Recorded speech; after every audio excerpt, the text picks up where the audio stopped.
गुरुदेव को दशरथ का प्रणाम स्वीकार।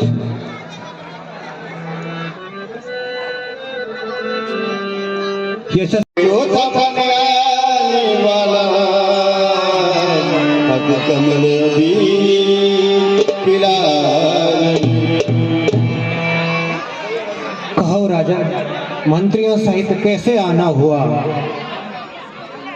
और तुम्हारे ये मुखमंडल पर उदासी क्यों है? हे गुरुदेव, क्या बताए आपको।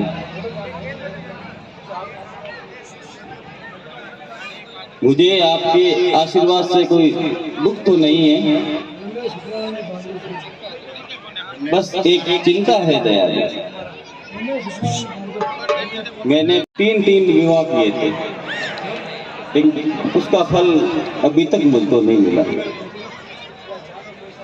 ना जाने कैसा भविष्य है मेरा,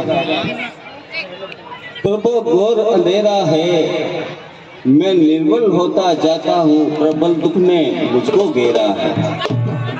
ऐसा तरुवर विज्ञा तरुवर, जिससे फल भी उत्पन्न नहीं, वो जलधर भी क्या जलधर है, जो जल से संपन्न नहीं। हे गुरुदेव, गुरुदेव कुछ ऐसा उपाय करो। हे राजन, हाँ गुरुदेव। चिंता नहीं करनी चाहिए, ये चिंता से भी बड़ी है। चिंता जिद्दा को जला देती है। इसलिए हे राजन, धैर्य को धारण करो और एक युक्ति बताता हूँ, वैसा ही करो। ईश्वर की कृपा से तुम्हारे चौथे फन में 4 संतानों का योग है। दूत को भेजकर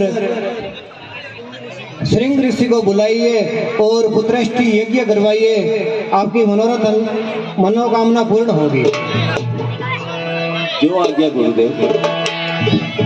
पंकजमवक्रतुंड महाकाय सूर्यकोटि समाप्रभ निर्विघ्नं कुरु देव सर्वकार्येषु सर्वदा। ओम भूर्भुवः स्वः तत्सवितुर् वरेण्यं भर्गो देवस्य धियो धियो नः प्रचोदयात्। ओम ऐं ह्रीं क्लीं चामुण्डाय विद्महे। ओम ह्लूं हूं क्लीं क्लूं स्वाहा ज्वालाय ज्वालाय ज्वाल भजाल भज।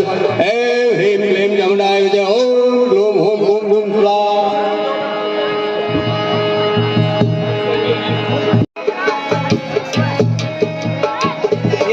ये खीर का प्याला भगवान ने भेजा है, इसे अपनी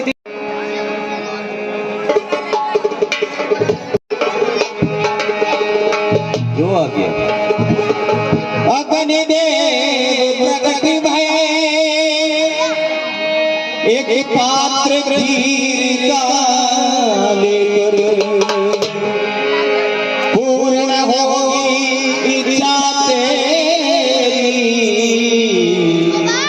कहा दशरथ से लेकर।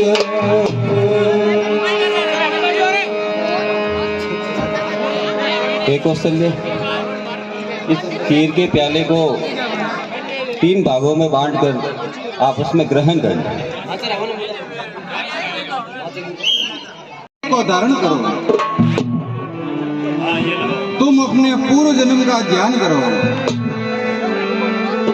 तुम शत्रु का थी तब जब आपने मेरे जैसा पुत्र मांगा था। हे भगवान, अब अपना चतुर्भुज रूप छोड़कर बालक रूप धारण करके बाल लीला करो। हे माता, तुम्हारी इच्छा अनुसार ही होगा।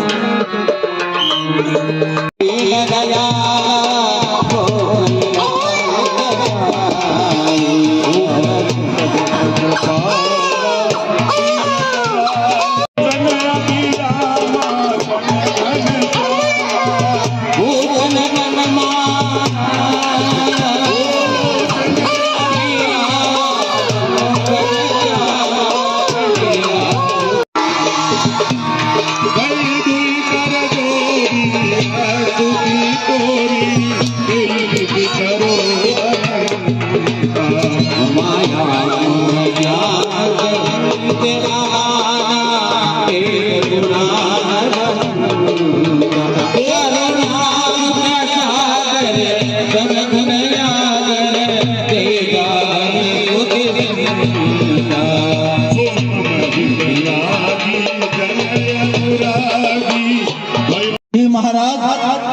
आज हमारे लिए बहुत ही खुशी का दिन है।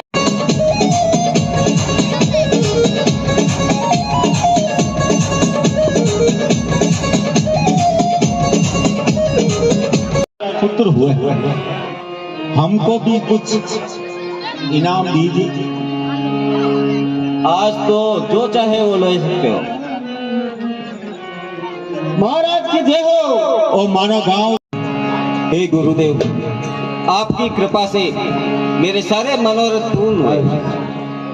मैंने 4 पुत्र पाए हैं। आप इनका नामकरण कीजिए गुरुदेव। हे राजन, हाँ गुरुदेव। ये आपके चारों पुत्र तो अवतारी हैं। जो नित्य सुख सहायक, सुख सागर, सुखदायी है।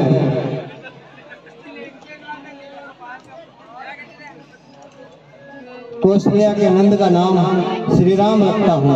ये अति सुंदर है। जो इच्छा गुरुदेव।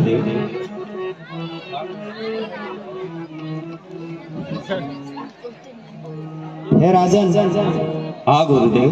केकई के पुत्र का नाम भरत रखता हूँ। ये विश्व के भरण पोषण का काम करेगा। अच्छा मार्ग दिखाने वाला उत्तम कार्य करेगा। जो आज्ञा गुरुदेव।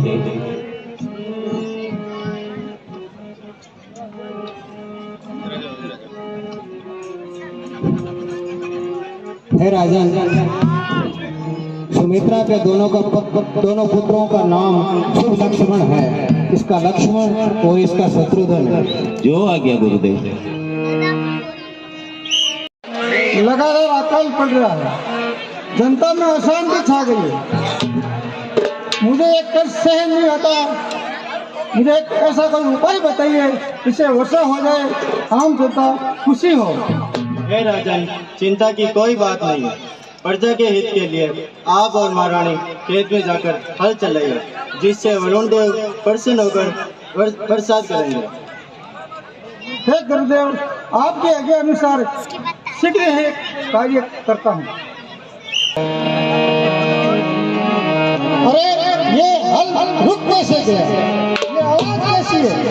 देखती हूँ महाराज।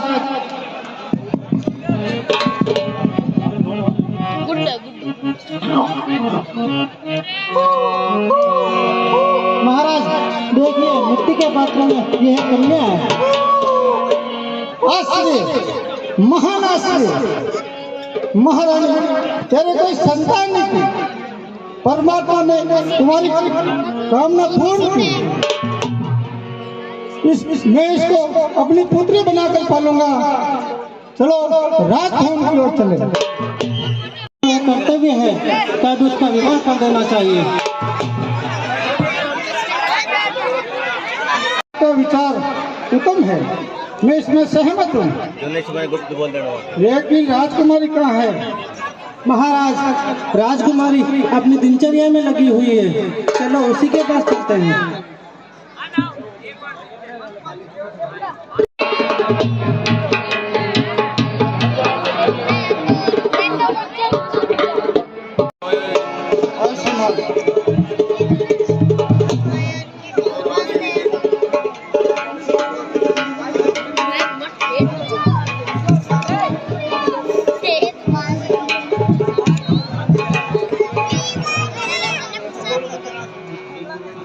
हे पुत्री, ये कार्य तो दासियों का है, तुम्हें करने की क्या आवश्यकता है?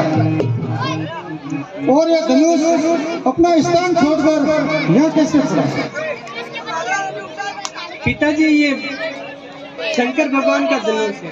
अति भारी होने के कारण दासियों से नहीं उठता, इसीलिए मैंने इसे उठाकर धनुष के नीचे जगह की सफाई की है। धन्य हो पुत्री, तुमने अच्छा काम किया। अच्छा, तुम जाओ।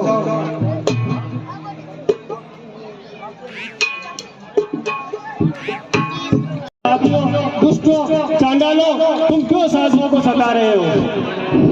अगर मैं तुम्हें श्राप देता हूँ तो मेरी तपस्या भंग होती है।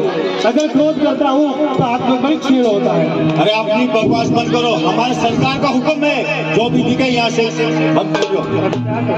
हाँ, याद आया। अयोध्या नगरी में भगवान नारायण ने अवतार लिया। वहाँ जाता हूँ और उनके दोनों बेटे राम और लक्ष्मण को मांग कर लाता हूँ होगा और धर्म का उद्धार होगा। धन्य हो राजन, धन्य हो। तुम जैसे धर्मवी राजा को इस संसार को आवश्यकता है, इसलिए इस कार्य को करने के लिए तुम्हें तकलीफ उठाने की कोई आवश्यकता नहीं है। हाँ, तुमको इतना बस हमारे लिए इतना कीजिए कि अपने दोनों पुत्र राम और लक्ष्मण को हमारे साथ कर दीजिए, जिससे कि हमारा कार्य भी सिद्ध हो जाएगा और इस संसार में तुम्हारा नाम अमर हो जाएगा।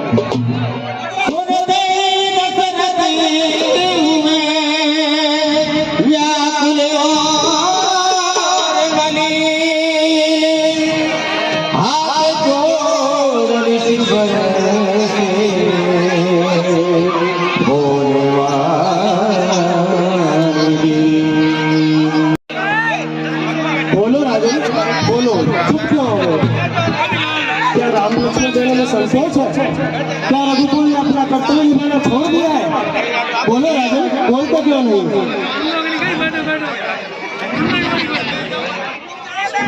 हे मुनिराज, आपने सोच विचार कर नहीं मांगा। आप धन संपदा भूमि कुछ भी मांग ले तो तुम्हें दे देता। मैंने तो चौथेपन में 4 पुत्र पाए हैं, भला मैं राम को कैसे दे सकता हूँ आपको? और ये बालक भयंकर राक्षस दिख रहे हो। दशरथ तुम जैसे ज्ञानी में अब भी बच्चों में ममता है। हो गई जवानी दीवानी, फिर भी माया में फंसता है। उपकार संत का करने में इतना विलंब, इतनी अड़चन, कुछ दिन उनको भेजने में इतनी बातें, इतनी उलझन। यदि आज विष्णु से कहता मैं तो छोड़ करके अपना गरुड़ वाहन यदि शंकर से करता विनती तो हिल जाता उनका भी आशा। मांगी जो तुमसे एक भिक्षा, उसका मुझे संताप हुआ, दुख हुआ मुझे और तुझको भी इस पुण्य कार्य में पाप हुआ। देखा कभी वशिष्ठ ने ऋषि को है संताप नामा, ऋषि को है संताप, ब्रह्म को तुम जाने लगे, राजन को ब्रह्म को तुम जाने लगे, राजन को। क्षमा करे मुनिराज, क्षमा करे। बस राजन बस, या तो राम लक्ष्मण को मेरे साथ कर दे या साफ इनकार कर दे। हे मुनिवर, राजा का मोह वंश में ये हाल हो गया, राक्षसों का हरण करने के लिए हुआ। इसलिए तुम चिंता ना करो और राम और लक्ष्मण को मुनिवर के साथ भेज दो। जो आज्ञा गुरुदेव। मंत्री जी, राम और लक्ष्मण को बुलाया जाए।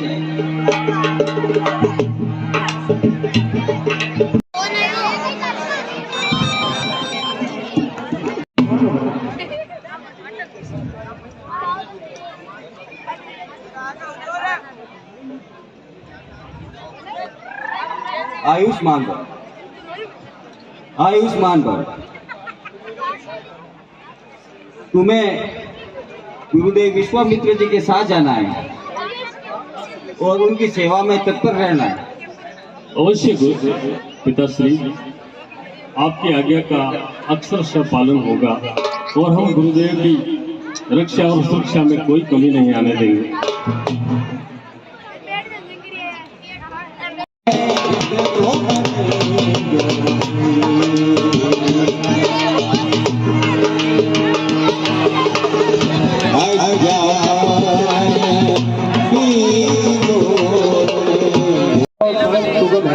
लेकिन उसमें पहाड़ का नाम की एक राक्षसी रहती है। जैसी तुम्हारी इच्छा हो उधर से जाए। गुरुदेव, आपने हमें जो शस्त्र और शास्त्रों की शिक्षा दी है, उससे हमारे अंदर आत्मविश्वास पैदा हो गया है। हमें किसी निशाचरों का कोई भय नहीं है। हम उसी रास्ते से चलेंगे जिससे शीघ्राति शीघ्र आश्रम की ओर पहुंच सके। जैसी तुम्हारी इच्छा।